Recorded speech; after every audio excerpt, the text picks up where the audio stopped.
मर्यादा पुरुषोत्तम श्रीराम जिनका सादर नमन करते हों, उन शस्त्रधारी और शास्त्रज्ञ भगवान परशुराम की महिमा का वर्णन शब्दों की सीमा में संभव नहीं। वे योग, वेद और नीति में निष्णात थे, तंत्र कर्म तथा ब्रह्मास्त्र समेत विभिन्न दिव्यास्त्रों के संचालन में भी पारंगत थे, यानी जीवन और अध्यात्म की हर विधा के महारथी।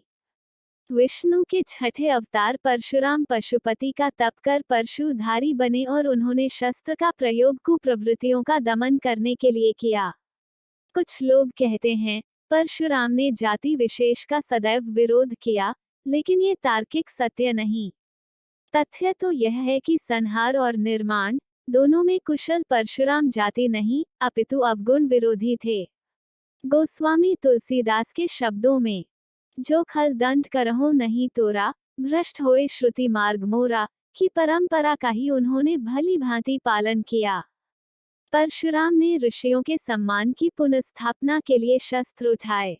उनका उद्देश्य जाति विशेष का विनाश करना नहीं था। यदि ऐसा होता तो वे केवल हेय वंश को समूल नष्ट न करते। जनक, दशरथ आदि राजाओं का उन्होंने समुचित सम्मान किया। सीता स्वयंवर में श्रीराम की वास्तविकता जानने के बाद प्रभु का अभिनंदन किया, तो कौरव सभा में कृष्ण का समर्थन करने में भी परशुराम ने संकोच नहीं किया।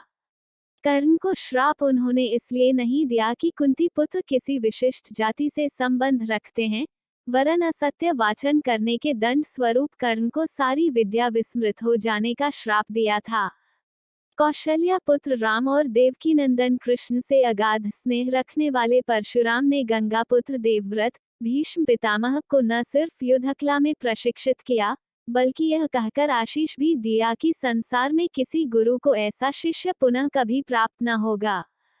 पौराणिक मान्यता के अनुसार अक्षय तृतीया को ही त्रेता युग का प्रारंभ हुआ था। इसी दिन, यानी वैशाख शुक्ल तृतीया को सरस्वती नदी के तट पर निवास करने वाले ऋषि जमदग्नि तथा माता रेणुका के घर प्रदोष काल में जन्मे थे परशुराम। परशुराम के क्रोध की चर्चा बार बार होती है, लेकिन आक्रोश के कारणों की खोज बहुत कम हुई है। परशुराम ने प्रतिकार स्वरूप हेय वंश के कार्तवीर्य अर्जुन की वंश बेल का 21 बार विनाश किया था, क्योंकि कामधेनु गाय का हरण करने के लिए अर्जुन पुत्रों ने ऋषि जमदग्नि की हत्या कर दी थी। भगवान दत्तात्रेय की कृपा से 1000 भुजाएं प्राप्त करने वाला कार्तवीर्य अर्जुन दंभ से लबालब भरा था। उसके लिए विप्रवध जैसे खेल था, जिसका दंड परशुराम ने उसे दिया।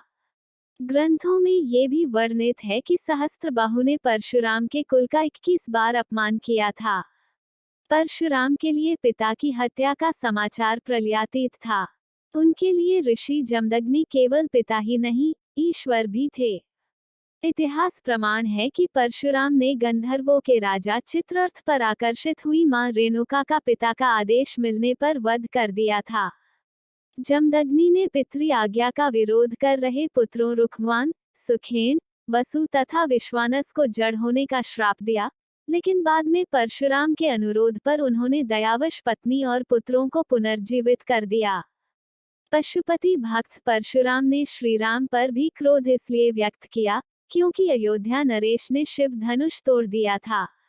वाल्मीकि रामायण के बालकांड में संदर्भ है कि भगवान परशुराम ने वैष्णव धनुष पर शर संधान करने के लिए श्रीराम को कहा। जब वे इसमें सफल हुए, तब परशुराम ने भी समझ लिया कि विष्णु ने श्रीराम स्वरूप धारण किया है। परशुराम के क्रोध का सामना तो गणपति को भी करना पड़ा था। मंगल मूर्ति ने परशुराम को शिव दर्शन से रोक लिया था। रुष्ट परशुराम ने उन पर परशु प्रहार किया, जिससे गणेश का एक दांत नष्ट हो गया और वे एकदंत कहलाए। अश्वत्थामा, हनुमान और विभीषण की भांति प्रभु स्वरूप परशुराम के संबंध में भी यह बात मानी जाती है कि वे चिरजीवी हैं। परशुराम जन्मोत्सव और अक्षय तृतीया की हार्दिक शुभकामनाएं। यदि जानकारी पसंद आई तो वीडियो को लाइक करें और ऐसी ही जानकारी के लिए चैनल को सब्सक्राइब कर ले।